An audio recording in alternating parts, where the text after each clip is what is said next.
नमस्कार, आप देख रहे हैं आज तक। मैं हूं आपके साथ रोहित सरदाना। लगातार आज सुबह से आज तक आपके लिए एक विशेष सीरीज लेकर आया है, कोरोना से नई जंग डॉक्टरों के संग। कोरोना के इस बढ़ते खतरे पर आज तक ने आज सुबह से बहुत सारे डॉक्टर्स, बहुत सारे रिसर्चर्स, बहुत सारे वैज्ञानिकों को बुलाया और लगातार कोरोना से जुड़े सवाल जो आपके मन में है उनके जवाब हम आपके लिए तलाशने की कोशिश कर रहे हैं। इस घंटे का हमारा मुद्दा है, बच्चों पर आया है कोरोना का खतरा। जब कोरोना की पहली लहर आई थी तो सबसे ज्यादा खतरा बुजुर्गों और पहले से गंभीर बीमारी से ग्रस्त लोगों को बताया गया था, लेकिन इस बार जो सेकंड वेव आई है वो बच्चों पर भी भारी पड़ रही है। 2 महीने से कम वक्त में 80,000 बच्चे कोरोना से संक्रमित हुए हैं। डॉक्टर्स के पैनल पर इस पर हम बात करेंगे, उनसे पूछेंगे कि बच्चों में जो लक्षण है क्या वो बड़ों के मुकाबले अलग लक्षण है, बच्चों को इस सेकंड वेव से आखिर कैसे बचाया जाए और बच्चों का इलाज भी क्या वैसा ही है जैसा सामान्यतः बड़े बुजुर्गों का है। बताएंगे आपको कौन कौन से डॉक्टर्स हमारे साथ होंगे, लेकिन उसके पहले एक रिपोर्ट आपको दिखाते हैं। माता पिता खुद लाख दुख सह लें, लेकिन बच्चों का दुख देखा नहीं जाता। ऐसे में बच्चों पर कोरोना जैसा बड़ा खतरा मंडरा रहा है तो सबकी नींद उड़ी हुई है। कोरोना की दूसरी लहर बच्चों की सांसों पर प्रहार कर रही है। 5 साल से कम उम्र के बच्चों के केस बढ़ रहे हैं। देश में पिछले 46 दिनों में करीब 80,000 बच्चे कोरोना से संक्रमित हुए हैं। हर 100 कोरोना मरीजों में कम से कम 4 ऐसे मरीज हैं जिनकी उम्र 10 साल से कम है। पानीपत में तो मां के गर्भ में ही बच्चे को कोरोना हो गया है। मां पहले ही संक्रमित है। गुजरात के सूरत में 14 दिन के नवजात बच्चे ने कोरोना की वजह से दम तोड़ दिया। 7 अप्रैल को सूरत में ही 13 साल के एक और बच्चे की मौत हुई थी। कोरोना की पहली लहर में माना जाता था कि बच्चों पर कोरोना का घातक असर नहीं है, लेकिन इस बार ये धारणा टूट गई है। कोरोना महामारी की इस दूसरी लहर में बच्चों में भी ऐसे ही लक्षण दिखाई दे रहे हैं जैसे बड़ों में इस वक्त दिख रहे हैं कोरोना वायरस से इन्फेक्शन के बाद। हालांकि विशेषज्ञों का कहना है कि बच्चों में अब भी कोरोना वायरस से लड़ने में ज्यादा क्षमता है, लेकिन कई ऐसे केसेस भी सामने आए हैं जहां पर बच्चों की जानें नहीं बच पा रही हैं और लिहाजा सावधान रहने की इस वक्त बहुत ज्यादा जरूरत। सबसे जरूरी सवाल ये है कि माँ बाप को कैसे पता चले कि बच्चा कोरोना संक्रमण का शिकार हुआ है, क्योंकि वायरल बुखार और कोरोना के लक्षण काफी मिलते जुलते हैं। एक्सपर्ट्स के मुताबिक अगर बच्चों को डायरिया, उल्टी, पेट में दर्द की शिकायत हो तो तुरंत सावधान हो जाएं। इसके अलावा तेज बुखार, सांस लेने में दिक्कत, हल्की खांसी, नाक का लगातार बहना भी लक्षण हैं। लेकिन जब बच्चा बहुत जल्द थकने लगे और भूख भी कम हो जाए तो इसे बिल्कुल भी नजरअंदाज न करें। इसमें मैं कुछ हिदायत पेरेंट्स को देना चाहूंगा। सबसे पहली मैं हिदायत ये देना चाहूंगा, अभी आप लॉकडाउन समझ के चलिए। इस वक्त बाहर का माहौल बिल्कुल ठीक नहीं है, हमारे बच्चे प्रोटेक्टेड नहीं है। ये मैं बता दूं, हमारे जो 18 साल से छोटे बच्चे हैं वो 41% है इस देश में, यानी कि उनकी आबादी लगभग 55-60 करोड़ है और उनके लिए एक भी वैक्सीनेटेड नहीं है। ना भी आने वाले 3 से 4 महीने में हमारे पास वैक्सीन आने वाली है, तो उनकी स्पेशल प्रोटेक्शन रखनी बहुत बहुत आवश्यक है। बहरहाल राहत की बात यह है कि कोरोना से संक्रमित 90% बच्चे ठीक भी हो रहे हैं, यानी खतरा तो है लेकिन बच्चों में इस वायरस की मारक शक्ति अभी कम है। फिर भी जरूरी है सावधानी। दिल्ली से मिलन शर्मा और श्वेता सिंह के साथ आज तक ब्यूरो। और हमारे साथ इस समय 4 खास मेहमान होंगे। डॉक्टर संजीव बगई हमारे साथ हैं, सीनियर कंसल्टेंट एंड पेडियाट्रिशियन। हमारे साथ हैं डॉक्टर नीलम मोहन, वो पेडियाट्रिशियन है, मेदांता द मेडिसिटी से जुड़ी हैं। हमारे साथ हैं doctor Ravi Malik, Radix hospital से, और डॉक्टर स्वाति माहेश्वरी हमारे साथ हैं, वो भी पेडियाट्रिशियन है। आप चारों का स्वागत है। डॉक्टर संजीव बगई, सबसे पहले मेरा सवाल आपसे है, पहली लहर में छोटे बच्चों पर उतना कहर नहीं था, लेकिन दूसरी लहर में लगातार ऐसे केसेस आ रहे हैं कि 1-1, 2-2 महीने के बच्चे भी कोविड पॉजिटिव हो रहे हैं। छोटे बच्चे में क्या लक्षण है जिसको देखने के बाद पेरेंट्स को टेस्ट कराने के लिए जाना चाहिए कि ये कोविड हो सकता है? गुड आफ्टरनून जी। नमस्कार। जो पिछले साल हमने जो लहर देखी जी, जो हम कहते हैं फर्स्ट वेव, इंटरनेशनली जो ग्लोबल डेटा है खाली 11% जो टोटल पॉपुलेशन, जो इन्फेक्टेड पॉपुलेशन थी वो बच्चों की थी। इस साल हमने देखा गया है पहले 20-22% था और अब 35-40% तक जा चुका है वर्ल्ड वाइड। कोई स्टेट्स हैं जैसे ब्रिटिश कोलंबिया अमेरिकाज में जिसमें under 18 year of age group 73 to 84% population बच्चों की इन्फेक्ट हो रही है। जो लक्षण इस बारी देखे जा रहे हैं वो नॉन रेस्पिरेटरी भी देखे जा रहे हैं। कंजंक्टिवाइटिस जो आंखों का बहना, वैस्कुलाइटिस जैसे हाथ पांव बिल्कुल ठंडे हो जाने, स्किन रैशेस, उल्टी, पेट में दर्द, डायरिया, इस प्रकार के लक्षण भी देखे गए हैं, खाली फीवर नहीं। तो जो छोटे बच्चे हैं, जो मेरे अपने क्लिनिक में जो सबसे छोटा बच्चा जो देखा गया जो कोविड पॉजिटिव है वो 14 महीने का था। मेरा ये सब लोगों को एडवाइस है कि अगर कोई भी बच्चा स्पेशली छोटा इन्फेंट जो हो ठीक से दूध या खाना ना खाए, उल्टी, पेट में दर्द या पेशाब ठीक ना हो, कोई भी स्किन रैश या आंखों में पानी बहना, आपको लगे कि अगर बच्चा बिल्कुल ठीक नहीं है, पहली चीज है आप डॉक्टर से संपर्क करें। अगर डॉक्टर को लगा कि ये कोविड का लक्षण हो सकते हैं, जरूर टेस्ट कराइए। बच्चों के लक्षण बहुत ज्यादा कर ढके रहते हैं, पर जब वो शुरू होते हैं वो एक ऑर्गन नहीं बहुत ऑर्गन इन्वॉल्व करते हैं और बच्चों में काफी अलग अलग प्रकार के सिंड्रोम देखे गए हैं कोविड के रिलेटेड। जैसे हम कहते हैं पीडियाट्रिक इन्फ्लेमेटरी डिजीज सिंड्रोम या मल्टी ऑर्गन इन्वॉल्वमेंट या कावासाकी और कावासाकी लाइक डिजीज जिसमें हृदय भी इन्वॉल्व होता है, ब्रेन इन्वॉल्व होता है। तो हमें बहुत सतर्क रहना है। अभी तक दुनिया भर में बच्चों का 18 साल से नीचे वैक्सीन आम जनता में शुरू नहीं हुआ है, ट्रायल्स हो रहे हैं अब्रॉड, बट बच्चों को प्रोटेक्ट रखना है, बच्चों को ज्यादातर बाहर नहीं निकलने देना। 2 या 3 साल से ऊपर बच्चों को मास्क पहनना सिखाना चाहिए। 5 साल से ऊपर तो डेफिनेटली मास्क पहनना चाहिए। बच्चे देखा गया है अक्सर जैसे झुंड में खेलते हैं, स्मॉल ग्रुप्स में खेलते हैं, उससे इन्फेक्शन बहुत जल्दी फैल सकती है। जो बच्चों का जो अपर रेस्पिरेटरी ट्रैक है उसमें जो इन्फेक्शन ठहरती है, रिजर्वॉयर है, वो एडल्ट्स के मुताबिक है। तो ये ट्रांसमिट कर सकते हैं एल्डर्स को, सीनियर सिटीजन्स को, और फिर ये घातक हो सकता है। इनडोर ट्रांसमिशन बच्चों का बहुत हाई है। तो ये की पॉइंट्स हैं ध्यान में रखने के लिए कि बच्चों को बहुत बहुत प्रोटेक्ट रखना है। अभी तक वैक्सीन बच्चों में लाइसेंस नहीं हुई है, इसलिए हमें और सतर्क रहना है। डॉक्टर स्वाति, आज सुबह से सोशल मीडिया पर मैंने बहुत सारे ऐसे डिस्ट्रेस कॉल्स देखे जहां पेरेंट्स इस बात को समझने में नाकाम है कि उनके बच्चे को फीवर है, खांसी जुकाम है या कोई ऐसा लक्षण है, तो उसके बाद वो अपने पीडियाट्रिशियन के पास जाएं या फिर सीधे कोविड हॉस्पिटल दौड़ें, क्योंकि पीडियाट्रिशियंस बहुत जगह पर ऐसा हुआ है जो ये कह रहे हैं कि ये तो लक्षण कोविड के हैं तो आपको कोविड में दिखाना चाहिए। नहीं, बिल्कुल भी मुझे नहीं लगता है रोहित जी कि किसी को भी कोविड अस्पताल की तरफ सीधे भागना चाहिए। देखिए, बहुत जरूरी है 2 बातें समझना। एक ऐसा वर्ग है बच्चों का जो ये नहीं समझा सकता कि उनको क्या तकलीफ है, उन्हें क्या परेशानी है। तो उन स्थितियों में देखिए, सबसे पहली बात है कि बच्चे जो होते हैं, हम पहले ही जानते हैं कि सबसे ज्यादा एनर्जी बच्चों में होती है। हम अक्सर ये कहते हैं कि थकते ही नहीं है। तो अगर आपको लग रहा है कि आपका बच्चा थका हुआ है या सुस्त है या वो एक्टिविटीज में ज्यादा पार्टिसिपेट नहीं कर रहा, खेल नहीं रहा है, तो ये पहला आपको लक्षण दिख सकता है कि हाँ, बच्चे की कहीं तबीयत तो खराब नहीं है। दूसरी बात है, बच्चों के खाने पीने पर सबसे पहले असर आता है। तो अगर छोटा बच्चा दूध नहीं पी रहा है या वो सोता जा रहा है, आप उसको बार बार जगा रहे हैं तो भी बच्चा दूध नहीं पी रहा है, या वो बार बार उल्टियां कर रहा है या उसको दस्त हो रहे हैं, तो ये सब भी एक तरह से हमको अंदेशा देते हैं कि कहीं बच्चे की तबीयत तो खराब नहीं है। तीसरी बात है कि अगर आपको बच्चा बहुत ज्यादा चिड़चिड़ा दिख रहा है, अगर आपको लग रहा है कि बहुत ज्यादा क्रैंकी हो रहा है बच्चा, तो ये भी एक कारण हो सकता है। कई बार बच्चों के पेट में दर्द होता है या कोई और परेशानी होती है और वो उसको समझा नहीं पाते। तो ये तरीके हैं जानने के छोटे बच्चों में, जिनमें और एक और जरूरी बात है कि देखिए, जो बच्चे नैपी पहनते हैं, अगर उनकी नैपी जल्दी जल्दी, जैसे आप अगर दिन में 4 चेंज कर रहे थे या 5 चेंज कर रहे थे, अब उनमें अगर कमी हो गई, तो इसका मतलब बच्चा कहीं ना कहीं शायद डिहाइड्रेट हो रहा होगा।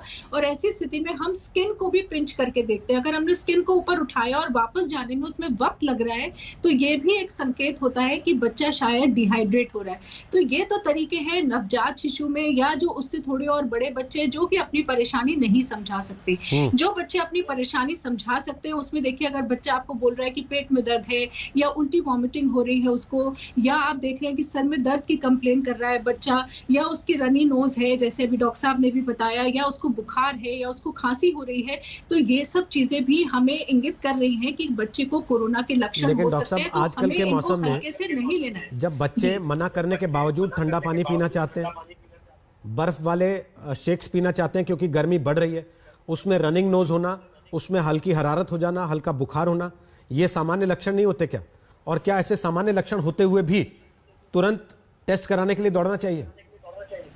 तुरंत टेस्ट बिल्कुल नहीं कराने के लिए दौड़ना है। इसीलिए आपको अपने डॉक्टर से संपर्क करना बहुत जरूरी है। जब आप उन्हें परिस्थितियां समझाएंगे, डॉक्टर आपसे 10 बातें पूछेंगे कि क्या बच्चे किसी के कांटेक्ट में तो नहीं आया, परिवार में कोई कोरोना पॉजिटिव तो नहीं है, या उसके लक्षण कितने दिन से हैं, कितने ज्यादा हैं। और हमारे पास बहुत सारे साइन एंड सिम्टम्स होते हैं जो कि हम मरीजों से पूछते हैं कि बच्चा ऐसे तो नहीं कर रहा, ये तो नहीं हो रहा। तो ये जो चीजें हैं, ये एक डॉक्टर ही अच्छे से आंक सकता है कि हाँ, ये शायद हो सकता है कि साधारण फ्लू हो, या बच्चे ने ठंडी आइसक्रीम खाई है या ठंडा पानी पिया है, इस वजह से उसकी रनी नोज हो रही है या उसको तकलीफ हो रही है। तो इसलिए हमें सेल्फ मेडिकेशन नहीं करना है, खुद नहीं दौड़ना है हमें कहीं भी किसी हॉस्पिटल की तरफ। हमें अपने डॉक्टर से संपर्क करना। और आजकल टेलीमेडिसिन का इतना अच्छी सुविधा सभी लोगों को मिली हुई है। आप मोबाइल पे वीडियो कॉल करके अपने बच्चे की हालत भी उनको दिखा सकते हैं, क्योंकि बहुत सारी चीजें हैं जो डॉक्टर देख करके समझ पाते हैं। और डॉक्टर माहेश्वरी, एक और छोटी सी चीज है, मैं बीच में आ रहा हूं आपकी बात को रोकते हुए, और मैं डॉक्टर नीलम को ला रहा हूं। डॉक्टर नीलम, अमूमन छोटे बच्चों के मामले में ऐसा होता है कि पेरेंट्स अपने घर में दवाइयों का स्टॉक रखते हैं, उनको पता होता है कब कब मेरे बच्चे को क्या क्या छोटी समस्या आती है, और वो घर पे ही उसका इलाज पहले करने की कोशिश करते हैं। एक आध दिन में ठीक नहीं होता तब डॉक्टर के पास जाते हैं।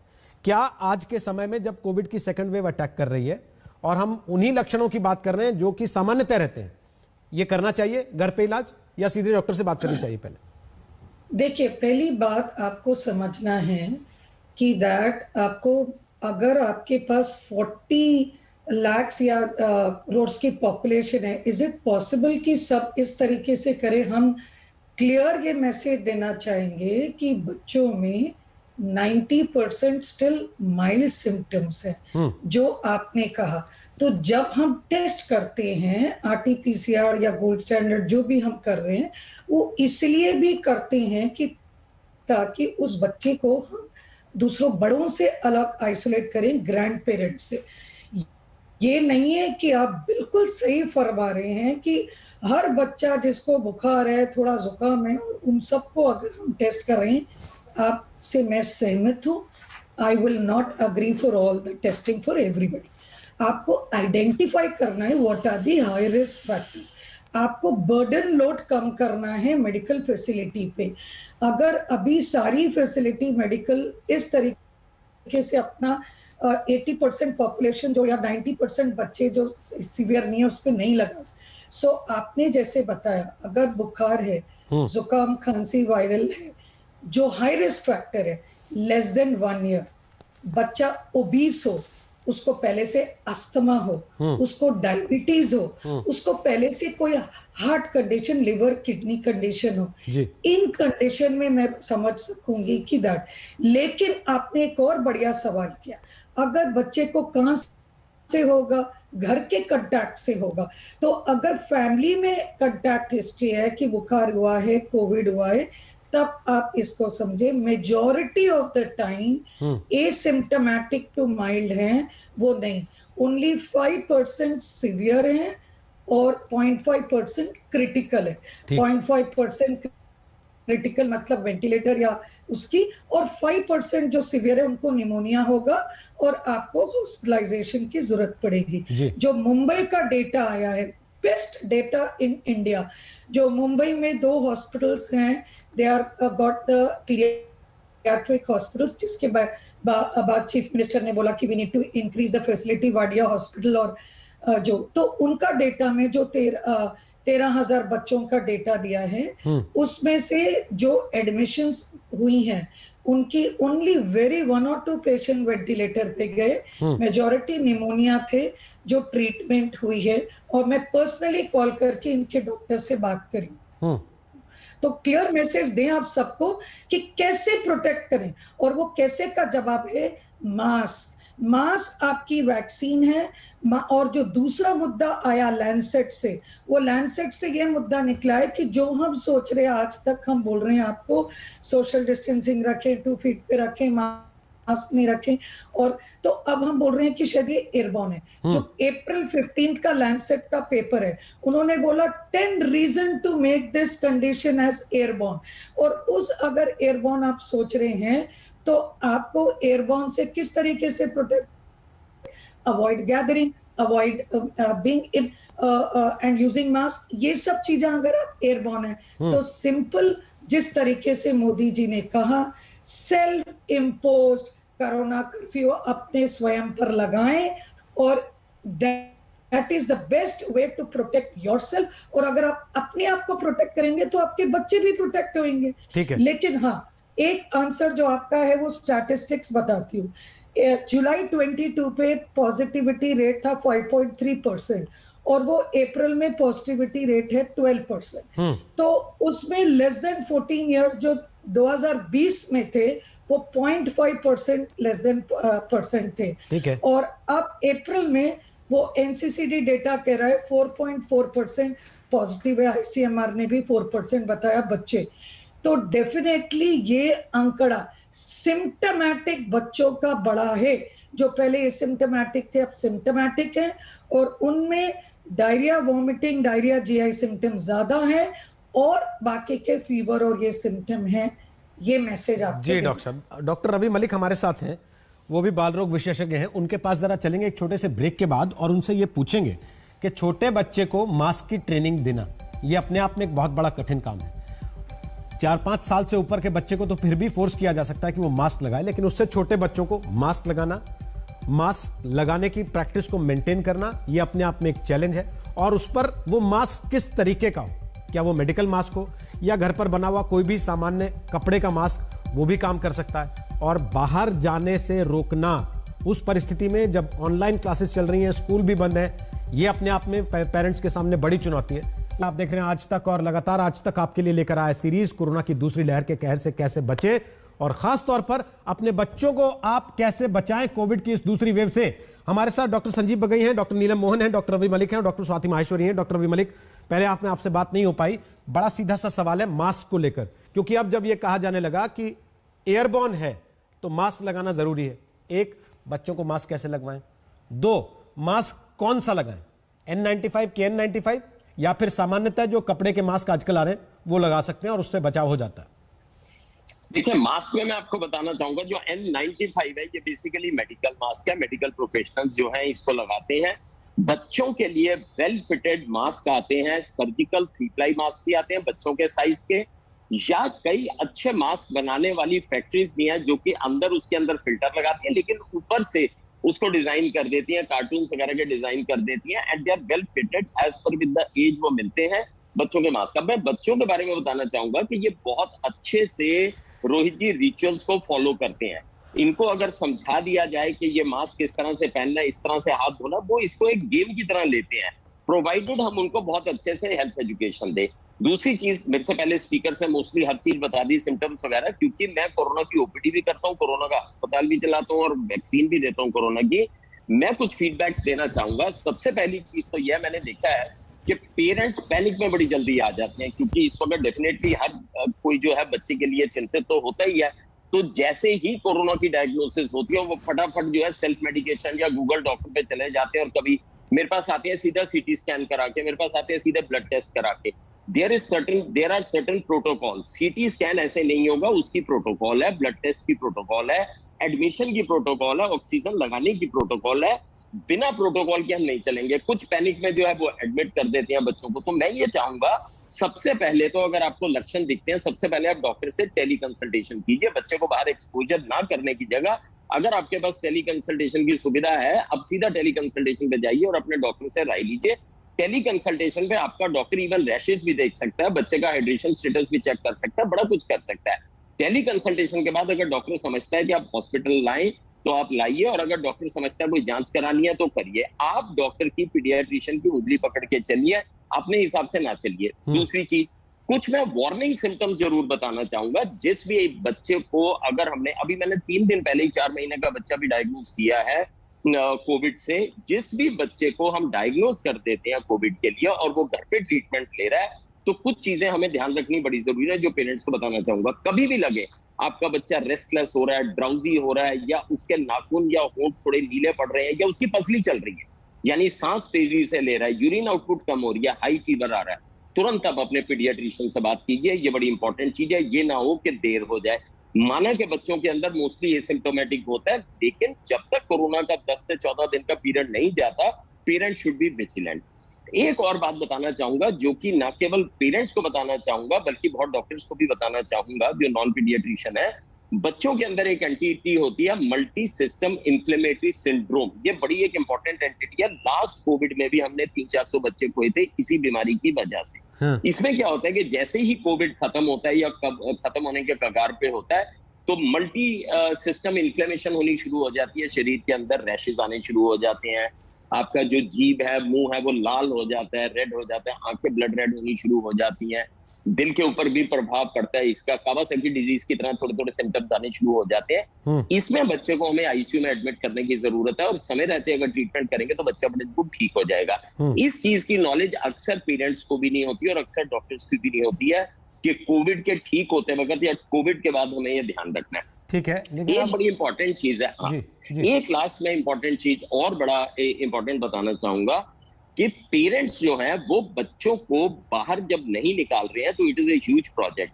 स्क्रीन टाइम कम करना जरूरी है। अमेरिकन एकेडमी ऑफ पीडियाट्रिक्स कहती है 2 घंटे से ज्यादा आप स्क्रीन पे नहीं बच्चे को बिठा सकते। हाँ। बच्चों का स्क्रीन टाइम बहुत बढ़ रहा है, बच्चों का मोटापा काफी बढ़ रहा है, तो पेरेंट्स को एक रिचुअल पूरा सेट करना पड़ेगा। जैसे स्कूल में पीरियड वाइज रिचुअल होता है कि सुबह इतने टाइम पे इंडोर एक्सरसाइज होगी, फिर उसके बाद ये गेम खेली जाएगी, उसके बाद ये एजुकेशनल गेम खेली जाएगी, फिर ये डाइट का वो होगा, फिर इसमें ये होगा, ताकि वो बच्चा उसमें इतना उलझा रहे कि वो बाहर ना जाए और मेंटली भी सकारात्मक रहे, क्योंकि पीयर ग्रुप इंटरेक्शन ना होने की वजह से भी बच्चों में प्रॉब्लम्स हो रही है साइकोलॉजिकल। ठीक है, अब लेकिन डॉक्टर स्वाति सवाल ये है कि छोटे छोटे बच्चे उनको आइसोलेट करने की नौबत आए तो फिर कैसे होगा? क्योंकि एक ना एक पेरेंट को तो साथ रहना ही पड़ेगा। अगर बच्चा 2 साल, 3 साल, 1 साल, 5 साल का है तो एक ना एक पेरेंट को साथ रहना पड़ेगा, और एक पेरेंट के साथ रहने का मतलब है कि अगर बच्चा इन्फेक्टेड है तो पेरेंट भी इन्फेक्टेड होगा।